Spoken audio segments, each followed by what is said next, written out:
C'est-à-dire que si Israël est devenu très fort, c'est que les Arabes sont devenus très faibles.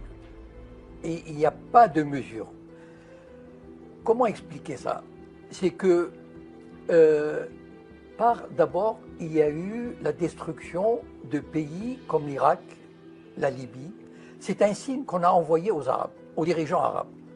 On leur a dit, voilà, si vous voulez faire une politique nationaliste, indépendante, si vous refusez la tutelle de vous soumettre à l'Occident, voilà ce qui va vous arriver. Et vous savez, les prétextes, on peut toujours trouver un prétexte pour détruire un pays. Il n'y a pas de problème. Voilà. Donc, on a envoyé des messages à des pays. Il y a des pays comme le Maroc et l'Algérie, par exemple, on les menace avec le séparatisme. Ça veut dire qu'il y a le Mossad qui travaille dans les zones berbères, etc. Il y a l'Égypte qui est menacée d'asphyxie si elle ne collabore pas encore plus avec Israël.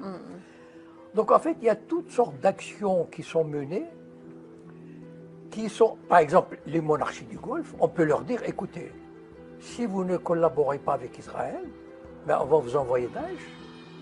Vous tenez à vos trônes, vous tenez à vos privilèges, vous tenez aux richesses accumulées à New York, à Genève, à Paris.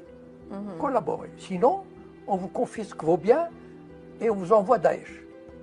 Donc en fait, ils sont dans une position de faiblesse. Pourquoi? Parce que la plupart des gouvernements arabes, la plupart, ou presque tous, sont des castes qui n'ont aucune légitimité. C'est-à-dire, ce sont des groupes qui ont pris le pouvoir et qui se maintiennent au pouvoir avec des tas de privilèges. Tous les gouvernements arabes aujourd'hui, qui sont des castes, ont tout à perdre de résister. Et on a montré aux pays arabes que résister, faites attention, résister peut vous coûter cher, peut vous coûter la peau, peut vous coûter vos fortunes, vos trônes. Donc,